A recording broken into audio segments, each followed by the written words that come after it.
Hello. Do you have a single room? Very, very small. Tiny, in fact, just for one evening. Certainly, sir. I'll just take a look. Not even the whole evening, necessarily. We could just use it for... We are rather hemmed in at the moment, sir. All I see for this evening is a very comfortable suite overlooking the river. We'll take it. Hold on. Cameron, you're very welcome. Colin, you're very welcome always. Thank you. Thank you for sticking up for us. Last time we spoke to you, you were king, Colin, and anyway, so you've been on the show before. Cameron, I don't think you have, but you're very welcome to the show. Thank you very much. For having me. Indeed. So I'm going to ask you, Cameron, to lead the way on this and tell us about Gambit and the overall story, and then we can take it from there. Tell us about it. Well, Gambit is sort of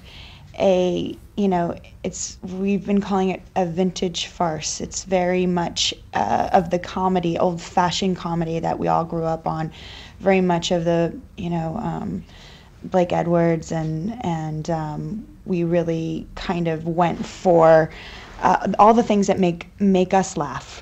And, of course, with the physical comedy and, most importantly, I think the words of the Coen brothers, who...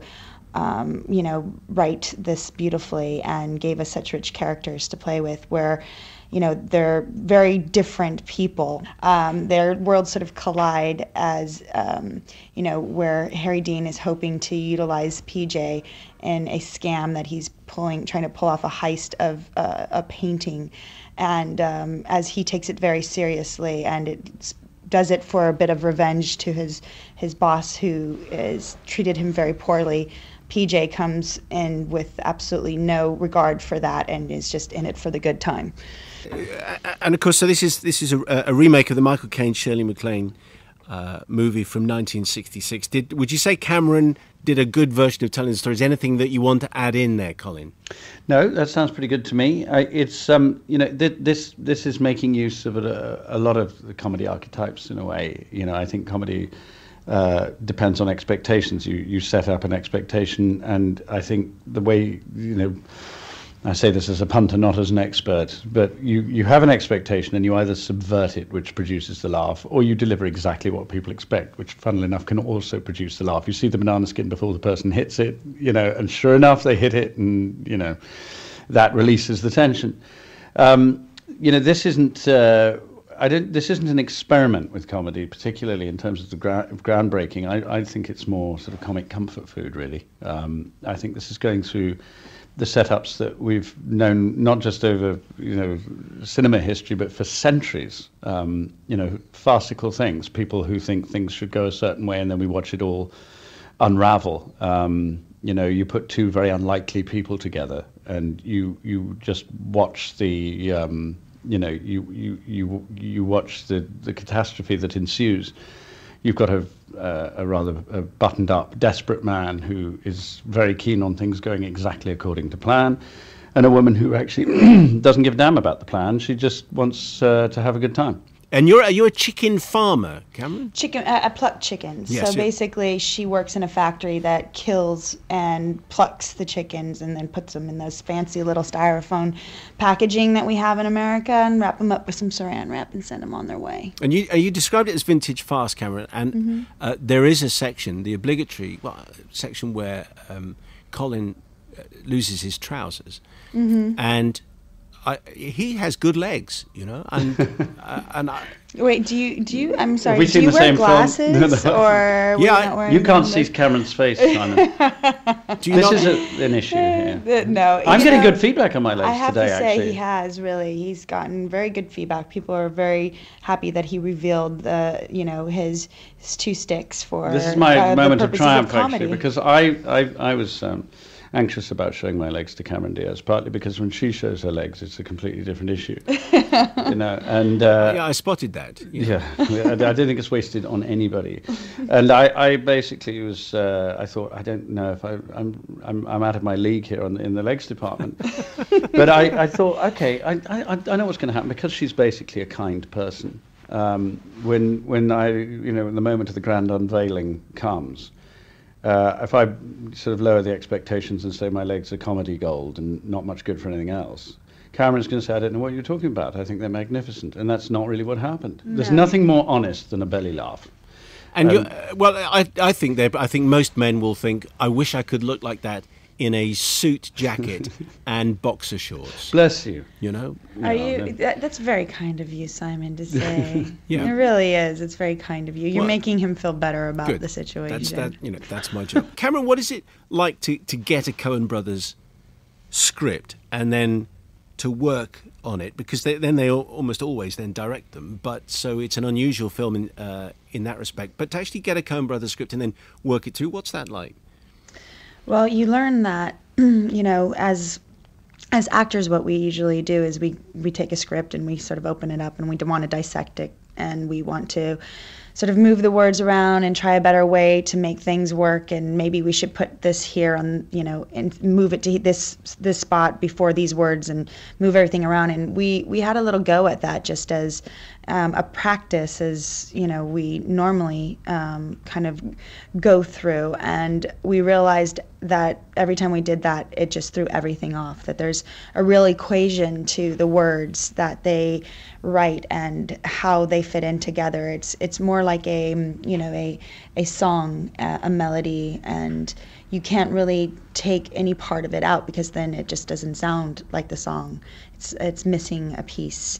And so that was really what we found. And then once we were performing it, there really is such a rhythm to it that once we almost had to choreograph our movements to the words, because nothing really they weren't as fluid. Our emotions weren't as fluid if they didn't sort of go in harmony with the words.